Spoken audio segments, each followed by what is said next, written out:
2 Bafana Bafana, 1 Angola. Sanibona bafethu uVandile. So namhlanje ngizokhuluma ngama-positives nama-negatives ale game le kade siyibuka bafethu namhlanje adibaleke indlela eyisimanga ekade imnandi indlela eyisimanga. So ngizoqala nge-approach indlela iBafana Bafana i-approach engakhona le game le, indlela esiqale ngakhona uHugo Broos, indlela abafike ngakhona abadlali yabo. So mase nibheke i-approach yethu yakule game le bafethu, ugoalkeeper ade khona ade ku-Williams, uMbokazi ade panarishe with uNgezana with uMndawu noModiba ezama wingbacks, mase ukuthi esiswini kuba sinosithole noMukwena with uSipho Mbule as number 10. Mase kuthi ke ama wingers Oswena Police and uNkota and the striker sethu kuMbula Force. So to be honest, when I saw this lineup I was very skeptical because I knew ukuthi sizoba nema problems when we are going to the field, but ke abajida ngibathembile, I knew ukuthi bazokwazi ukuthi babuye na something, naku ke sebebuya ne win. U3 points athi ubaluleka kakhulu kule game yanamhlanje. So going to this game, i-first half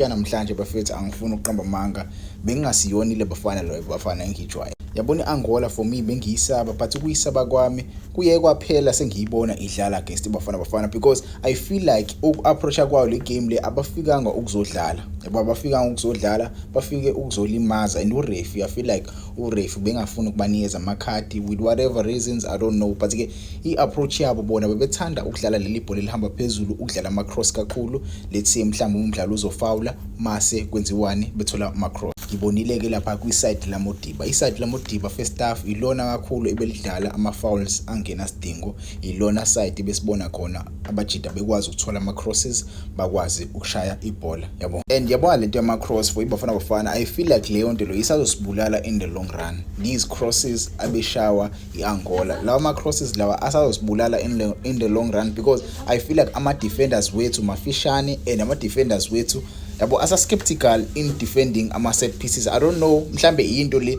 i-technical team eBafana ezokwazi usihlale kuyona ilungise because into kumele siyilungise le. Sidlala kwi-AFCON, njengoba sidlala kwi-AFCON ama club amaningi awanayo into etheni, ama-team amaningi esidlala nawo right now azofuna ukusebenzisa ibhola elihamba phezulu. Thina nibonile ibhola edlala iBafana, ibhola elihamba carpet yabo.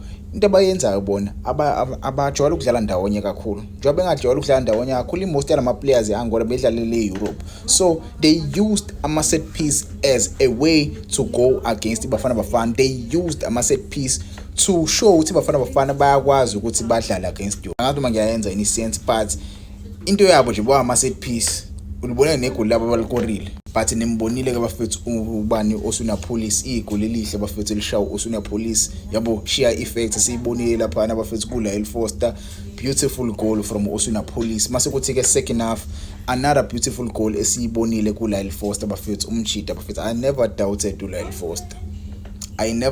uLyle Foster. For me umchita uprovile namhlanje ukuthi yena uyisona striker kumele siqhubeke sisithembe eziBafana Bafana. Mezoqhubeka kumchita akora amagola kanje, sizoqhubeka sidle kahle eziBafana Bafana. That's a goal. That's a Premier League proven striker right there. You saw that shot right now. Bafana Bafana ina 3 points. Kwenye izinto bafethu namhlanje uMbokazi uyiprovile uMbokazi namhlanje bafethu. Abantu abaningi bebe skeptical regarding uMbokazi ukuthi uMbokazi ngenze ama mistakes. There were no mistakes uMbokazi awenzile namhlanje bafethu, ayikho into etheni uMbokazi ayenzile. Nibonile what a strike, cishe washaya i-grip down lela goal cishe alikora laphana second half. Nkota in the first half, I was not happy regarding Nkota in the first half. I don't know what happened. Umchita ngishilo kodwa kwi-lineup prediction yami ngasho ukuthi uNkota kusiyena umdlalo ngamqalisa. For me uNkota ulo mdlalo lo ngamfaka second half yabo, athi ukwenza kahle second half yabo. First half nimbonile umchita uzamile ukudlala, but akenzanga lokho. But ke ungenile uMoremi mfethu wangena umchita second half yabo. It's a pity ukuthi lela goal lelana libalwanga, but it was a beautiful goal. All of the goals aBafana Bafana wakurile namhlanje bekwamagoli amahle yabo, iyakhombisa ngempela iBafana Bafana ukuthi iyafuna ukuyi-challenger le-AFCON le. But ke ibhola esidlale namhlanje, yes bekuyibhola yabo elibukekayo, but ke for me uSipho Mbule be off namhlanje umchita yabo. It's a beautiful assist abeyishayele lo mchita lo Tsepa Moremi, kube lela goli libaliwe bekuzobe beautiful assist, but namhlanje umchita ubengekho for me yabo. I didn't see a lot of uSipho Mbule. I didn't see that Sipho Mbule engijwayele ukumbona yabo. and futhi enye into engifuna ukuyi-highlighta uRonwen Williams uyisavile Bafana Bafana namhlanje i-Angola ibiwasebenzisa kakhulu ama-set piece and uRonwen Williams ubesebenza namhlanje yabo. He was working overtime. He made sure ukuthi Bafana Bafana iyakwazi ukuthi ihlale kule match le yabo. So kuningi ekumele sikulungise, even though siwutholile u3 points going to play against ibani sodlala ne-Egypt in this game ngomhla 26. Kumele sazi ukuthi soyi-approach kanjani leya game leya nabafethu. Even isiso namhlanje akisibonanga mina kahle yabo, kuningi engakubonanga kahle, but ke I'm happy with the 3 points. I'm happy, kumele siyibuyele competition bafethu yabo. Baningi abantu ade best doubt namhlanje idlala i-Egypt versus eZimbabwe. Ngithandazela nje ukuthi i-draw liya bafethu, kuba i-draw nje imnandi esimple. I know iZimbabwe uyakwazi ukuthi imoshe umcimbi, abantu sebeprovile mase beyicalculate abantu vele ifika iZimbabwe izomosha umcimbi.